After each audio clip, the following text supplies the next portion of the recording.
This is In-Ear Insights, the Trust Insights podcast. This episode of In-Ear Insights is brought to you by SpinSucks. If you work in communications or public relations, you've heard of the PESO media model, paid, earned, shared, owned, pioneered by Gini Dietrich and the team at SpinSucks. Take the next step and level up your career by earning a professional PESO model certification from SpinSucks and Syracuse University. In an 8-week online course, you'll learn PESO model strategy, effective use of all 4 media types, how PESO forms the foundation of your overall communication strategy, and how to tie communications to business impacts like lead generation and overall business goals. When you complete the course, you'll earn an accredited certificate from Syracuse University's S.I. Newhouse School of Public Communications, a powerful tool for setting yourself apart and above in the job market. Learn more about the certification today at trustinsights.ai/PESO. That's trustinsights.ai/PESO. In this special episode of In-Ear Insights, we're doing a series talking about customer and client retention with some of the most successful agency owners we know. Today's guest is our friend, colleague, and board member, Gini Dietrich. She is the founder, CEO, and author of SpinSucks, host of the SpinSucks podcast, and author of SpinSucks. She has run and grown an agency, Arma Dietrich, for the last 15 years. She's co-author of Marketing in the Round, co-host of Inside PR, and co-host of the Agency Leadership podcast. So welcome, Gini. To kick things off, let's talk about client services experience. Katie? Wow, I mean, that's an exhaustive bio. So I'm tired just listening to it. Yeah, Gini, thank you for making the time in your very busy schedule for us. I'm not so busy right now, but you know. So where this all came about was that a few weeks ago, Chris and I were just talking about general client retention for ourselves, and we realized that we know a lot of really smart people who've been doing this longer than we have. So we wanted to open up the conversation to see if we could get some really good practical tips and tricks for client retention, but also just get some of the stories from your experience, you know, for someone who's been doing it for as long as you have. So obviously you've been doing client services for at least 15 years, but have you been doing it longer than that? What is your background in it? Yeah, I mean, I always say that even though we do communications for a living, digital marketing, whatever you want to call it, our real job is client service because it's professional services. We're selling our time, and it's about helping a client grow their business or their organization. So I've been doing it my entire career. Yes. Which I won't tell you how long that's been, but it's been more than 15 years. Right, because before that you were at Fleischman Hillard, right? I was at Fleischman, yeah. So one of the big questions that we've been asking our friends is, how do you protect against scope creep? Because in client services, scope creep is something that we all deal with, but also you have right now this added layer of the pandemic and crisis. So what is your general philosophy about scope creep? But then how do you also go above and beyond to serve your clients when they're in crisis? Well, I think it's two different scenarios. When they're in crisis, you end up typically working 24/7 in some cases. And so that has to be a separate scope. It has to be separate from what you're already being paid to do, unless you have a crisis retainer.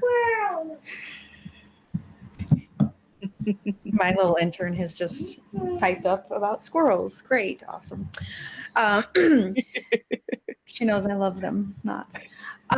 So I do think that from a crisis perspective, it's a different conversation, and it's a conversation with the client to say, hey, listen, you know, this is beyond scope, and these are the kinds of things that we need to be thinking about. We have one client in particular who I would say we go through 4 or 5 major things every year. One year an employee was shot at work, and a plant blew up at the same year.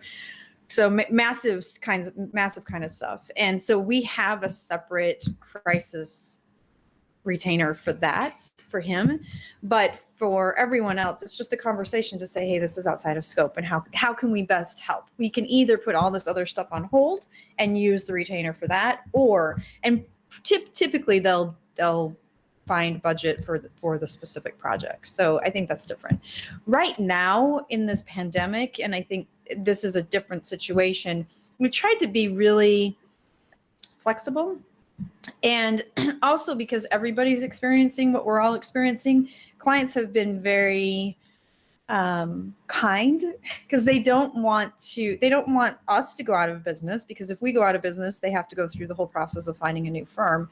But they also can't afford to pay in most cases what they have been. And so we've been trying to be really flexible in terms of, we can pause for 60 days and add that onto the back end of the contract.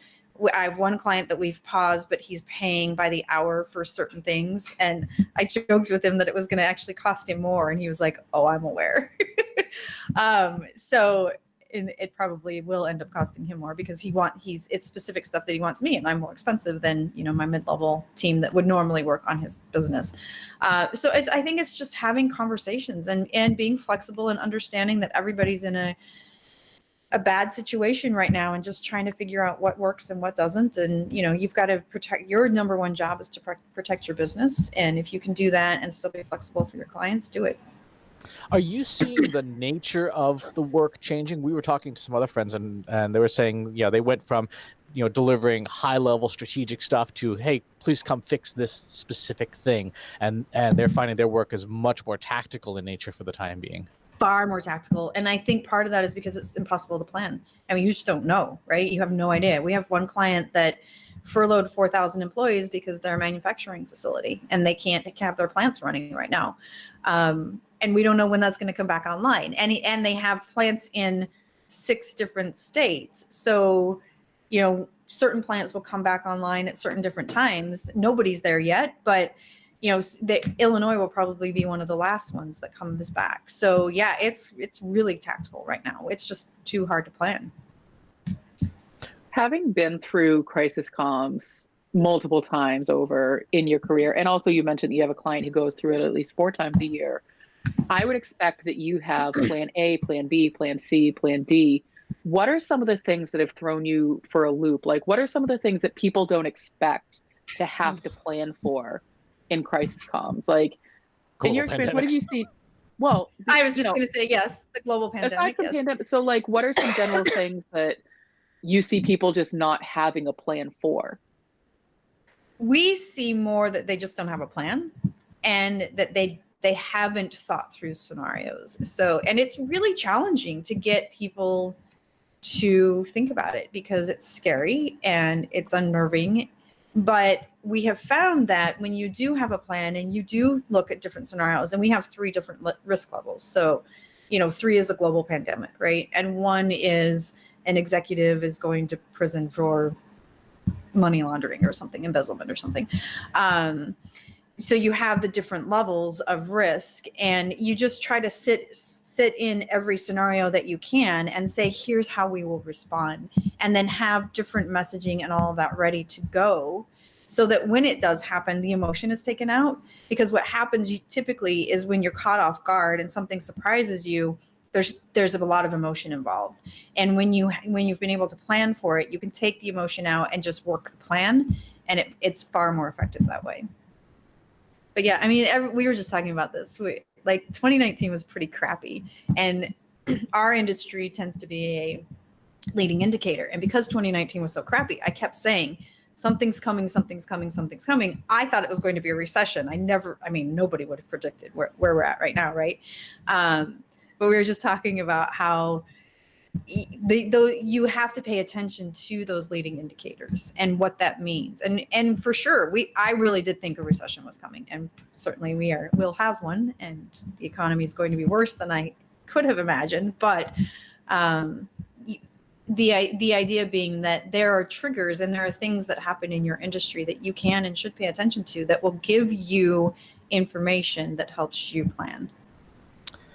Having been through the last Great Recession and looking at what's likely the depression that we're going to be having, are you seeing common themes and common lessons from the last one that you can apply to this one, or is this one such a different game that even lessons learned from the Great Recession may or may not apply?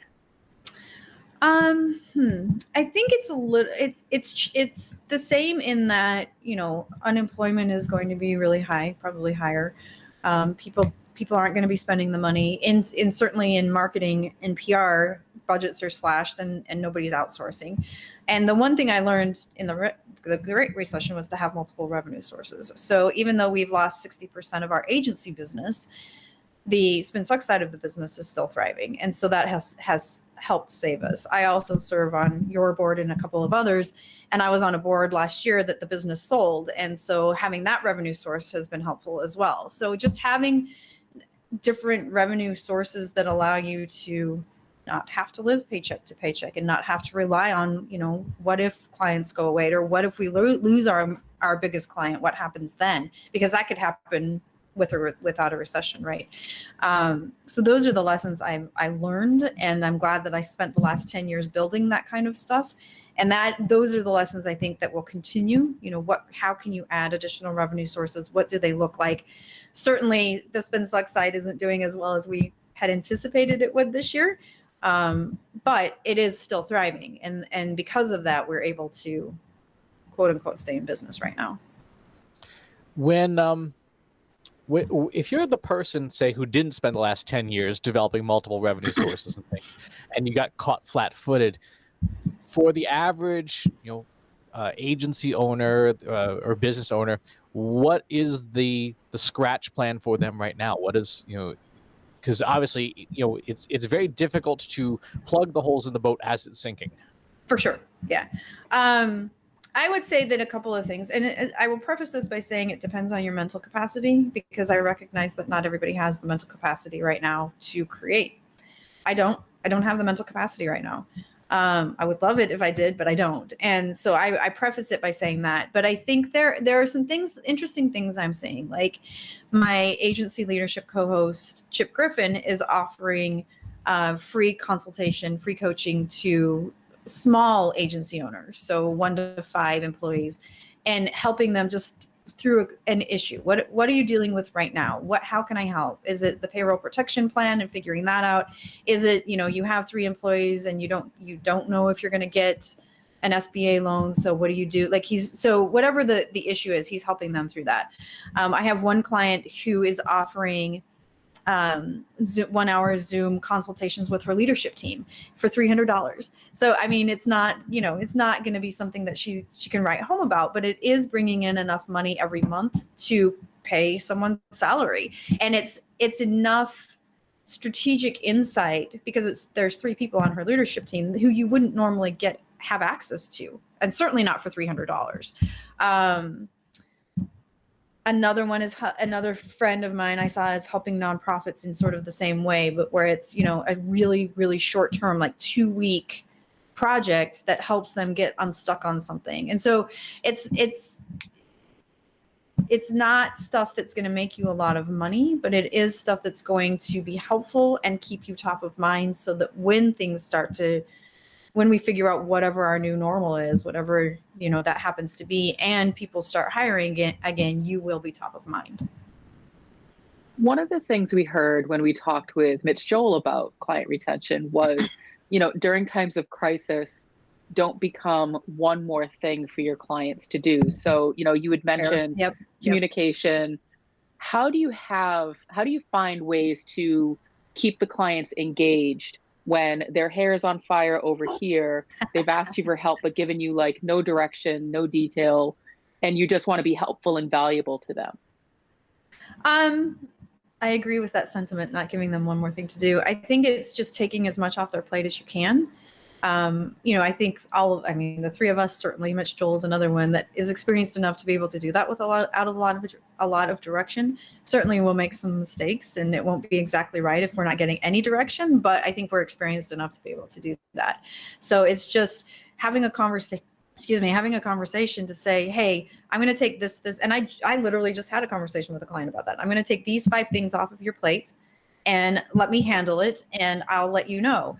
And I sent her some stuff this morning and she was like, oh, thank you. I mean, she didn't even have to think about it. And it may not be exactly right, but the fact that it's probably 98% of the way there and she doesn't have to worry, it's just something that's not on her task list and it's taken care of.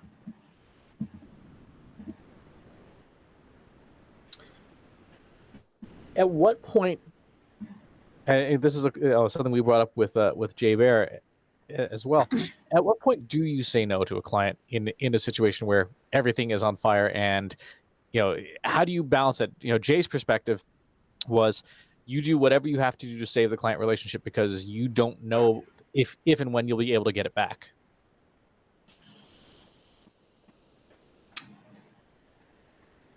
I love Jay, and I'm not sure I agree with that. Totally. I do agree that you should do whatever you can to save it, but at the same time, there's still value that you provide, and there's still expertise that you provide, and you also have other stuff going on. Like in some cases, you just might not have the mental capacity, the time. You might not have the same number of colleagues, teammates, employees to be able to do that, and so I think it's saving the relationship best you can, but also being honest and saying, hey, look, we just went from 5 people servicing your account to 2. We can't do that. So it has to be fair. I always say this, and I think I already said this once before, but your number one job is to protect your business. And if it means that you have 2 people doing the work of 5 and you're going to burn those 2 people out and then you have nobody, that's not okay, because you may have saved the client relationship, but you've burned your employees out. So you have to think about it from that perspective. What is the best thing for the business right in this moment? And and I wouldn't even say a year from now, but what is the best thing for this business in the next 30 days? Okay. What do you see, and this is one that we haven't asked anyone else, I'm curious to get your perspective on this. What do you see as the silver linings or the hidden opportunities in situations like this? Obviously, with everybody and their cousin sort of giving away, free consulting, that's sort of the obvious thing. You may get to be able to talk to people that you otherwise would not be able to because the gatekeepers are in the way. I know a lot of our friends who are in professional speaking are like, yeah, I'm doing Zoom calls because I literally have nowhere to go and yeah no stages to speak on. Yeah. What are some of the other silver linings that you think people should keep their eyes open for? There's still opportunity, I think. I think if you are willing to, what's the word I want? Forego your process and your super high retainers and your, we have a strategic planning process and it costs a lot of money, but I would not charge today for that what I charged 3 months ago. I just wouldn't. And part of it is because I can't be there in person, right? So I would I'm looking for ways to do it as a 4-hour workshop or over 2 days where you do half a day on both days or whatever happens to be. But I'm not going to charge as much money for that because I'm not getting on a plane. I'm not coming to your office. I'm not, meeting with your whole executive team. So looking for opportunities where you might be able to unbundle or reduce the amount of work that you would typically do in your process and unbundle that and sell those kinds of things, because those kinds of things are going to help.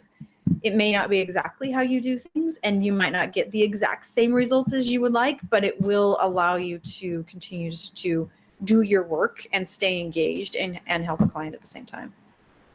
How do you go about then presuming that we know it will be some time before things do resemble normalcy again? Sure. When that does happen, how do you reconcile the stuff that you did, say, like, okay, now that something close to normal is resuming, we can't give away a $50,000 workshop for $5,000. How do you reset those client expectations without burning the client relationship? I don't think you can with existing clients because they sort of they expect it at that some point, and you can certainly say, hey, listen, you got this at a significantly reduced rate, and maybe meet them in the middle. I mean, I have one client who, when he started his business a year and a half ago, was offering some of his services for $600 a month, and now the same services are $2,000 a month, and the client was like, yeah, I'm not paying $2,000 a month.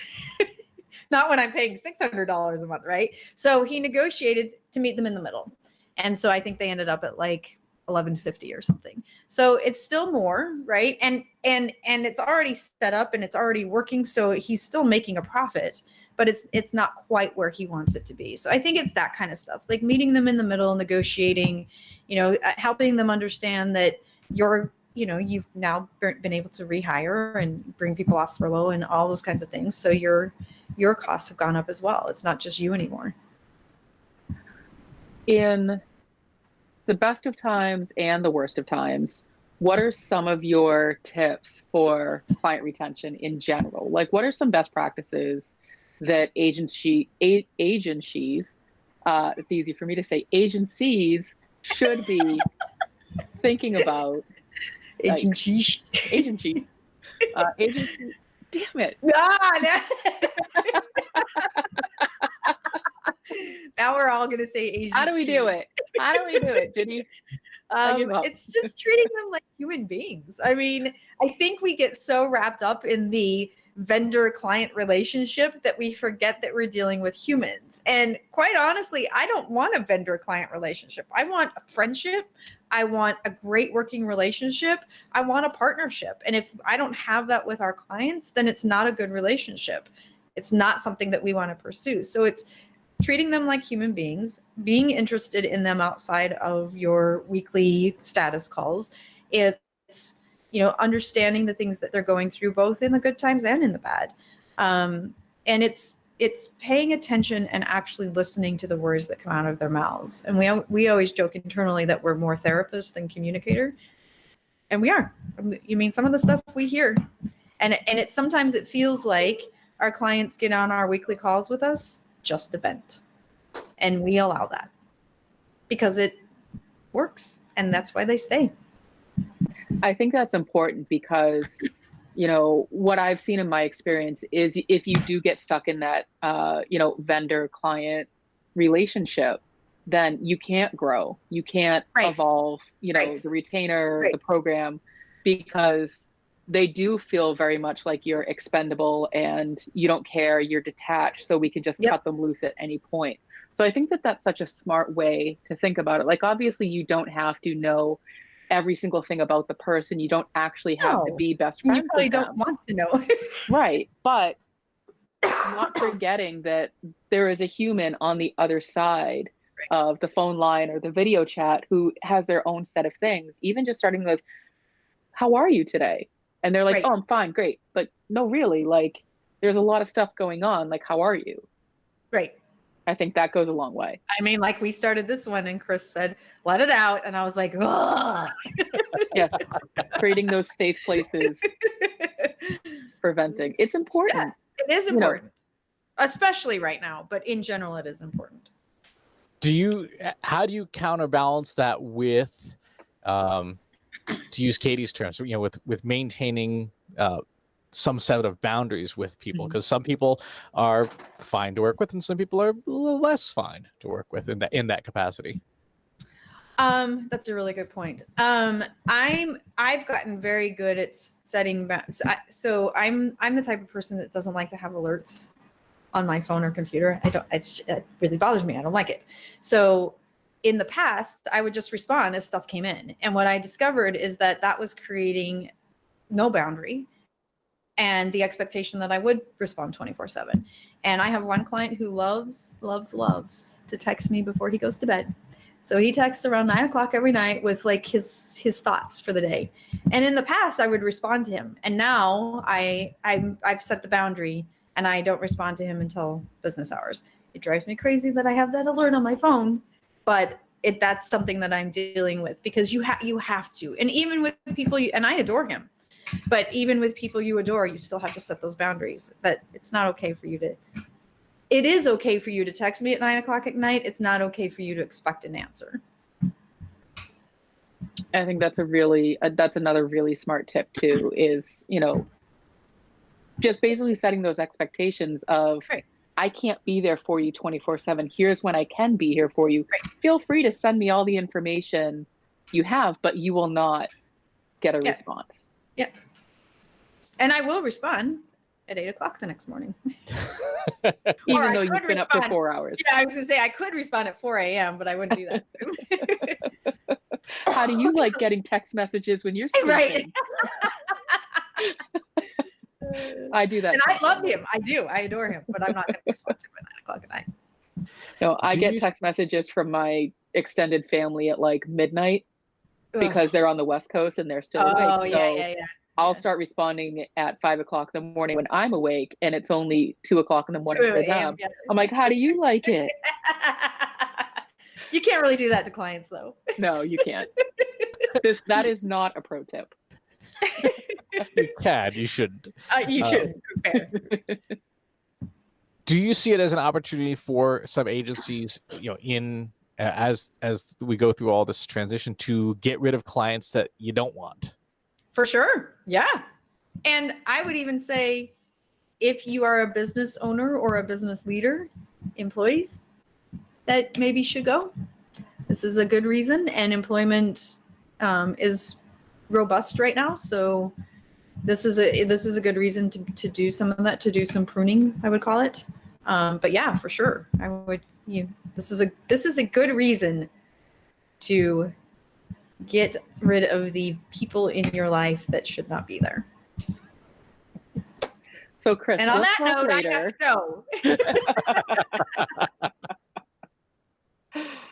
go. So how do you feel?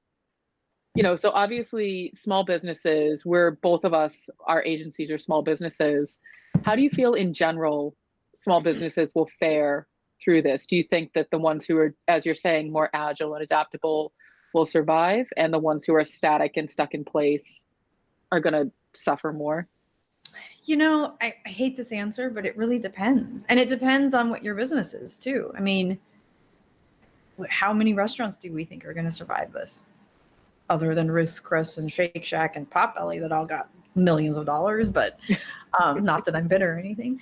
I think it depends. I have one friend who's an agency owner who had a 12-day bleeding period like I had. And I lost 60% in 12 days, and I think she lost close to 90. And she was like, you know what? Maybe I just go dark for a little bit and then come back out of it. I could use the sabbatical and I could use the time off. And I haven't had that kind of time in 30 years. And maybe I just use it as the time. So I think in our business specifically, we don't lose our skill set. So it may not be that we have an agency and employees coming out of this, but we still can be consultants or solopreneurs or contractors or whatever it happens to be. So we don't lose the skill set. We still have value from that perspective. So I don't know that necessarily the businesses will die, quote unquote, but like a restaurant or a floral shop or something would, but for sure it will look different. Counterpoint on that, we know that unemployment is going to be roughly about 18% by the end of the month. There are a lot of people who are in transition. One of the things that, and you wrote an excellent blog post about this over at spinsucks.com recently, one of the challenges that this massive group of people is going to have is getting re-employed. How should people think about balancing the need to look for work with the whole, hey, you probably should be using this time for professional self-development so that you can be more employable? Like, on the one hand, there's like, yes, you don't have, some people just don't have the bandwidth and don't have the energy. But on the other hand, you have the necessity of you and 18 million, you and 26 million other people don't have jobs right now. What are you going to do to set yourself apart? Yeah. I mean, to your point, some people just don't have the mental capacity and may not be able to, but I do think that, I'm a communicator by trade, and I see a lot of people in the PR industry who don't have jobs and don't have a skill set outside of media relations, and journalists are furloughed right now. So media relations is not only is it not needed right now, but you can't do it because there's nobody to talk to from a journalism perspective, unless you're talking about COVID or the White House. So providing the bandwidth for yourself to be able to evolve and learn how to do content marketing, or learn how to do Google ads or Facebook, Instagram, Twitter, LinkedIn ads, whatever happens to be, like adding those different skill sets in that will allow you to evolve your career, because nobody is hiring right now. No one. And so sure, you should keep applying for jobs and things. There are some things that are open. Like I have one client who's hiring like crazy. So there are some in some industries, but if it's not an industry where you have expertise, then if you have the mental capacity, definitely use the time to help yourself evolve your career. I'm not talking about learning a new language or, creating some $40,000 product that you're going to launch as soon as this is all over. I'm talking about learning skills that will allow you to be more employable. All right. Well, speaking of skills and all things employable, Ginny, where can we find more about you and SpinSucks online? You just said it, spinsucks.com. All right. Well, Easy. thank you for being here, and Thanks for having me. we will talk to you soon. If you have follow-up questions about this and you want to ask, hop on over to the Trust Insights website. Go to trustinsights.ai, and you can join our Slack community, and you can join the SpinSucks Slack community as well. It's a community with thousands of communicators if you are interested in being a part of that. Thanks for listening, and we'll talk to you next time. Want help solving your company's data analytics and digital marketing problems? Visit trustinsights.ai today and let us know how we can help you.